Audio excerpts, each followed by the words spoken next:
ah ni diɲɛ muso lahawta duman ninnu wallahi ni diɲɛ partusi dumanba ninnu fɛn ka di ka tɛmɛ o kan bi fɛn man di k'o bɔ koyi partusi directeur o fana ye kura ye dɛ fɛn ka di ka tɛmɛ o kan bi bon ne ko n tɛ partusi kɛ ala y'a dɔn partusi se bi ne a wari bɛ n kun n bɛ se ka partusi kɛ mais ala ye n ye partusi bila amadiya partusi man di jɔn bɛ se k'a fɔ yan ko partusi ko ja dɔ tɛ diɲɛ kɔnɔ yan mais ala ye n ye partusi to ala ye dangatɔ dɔ birilen don partusi la ye bon karamɔgɔw k'a fɔ ko n'o tilala partusi la ko ka taa alikaba la ka taa ala deli ko ala k'a fɔ ko n y'a fara partusikɛla ma k'a sɔrɔ n'i bɔra Makan tuguni i bɛ tila ka na 30 partusi kɛ a b'a daminɛ kabini Dubayi a bɛ escalier kɛ siga t'a la dɛ a tɛ ka kɛ yan wa a bɛ ka kɛ koyi partusikɛlaw yɛrɛ dama tɛ ka taa ɲɔgɔn sɔrɔ alikaba kɛrɛfɛ k'u bari alikaba la hali u bari cogo alikaba la attention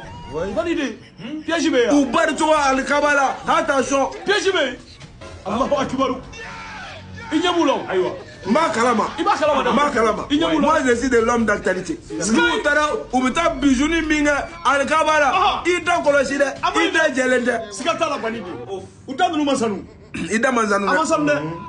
Bon n'i bɛna bijou kɛ an ka alikaba la fo k'a sɔrɔ i ye ala wele k'a fɔ ala fo k'an zan fo k'an zan n di partusi kɛ tugun. Siga t'a la bani de. O de ye saki ye.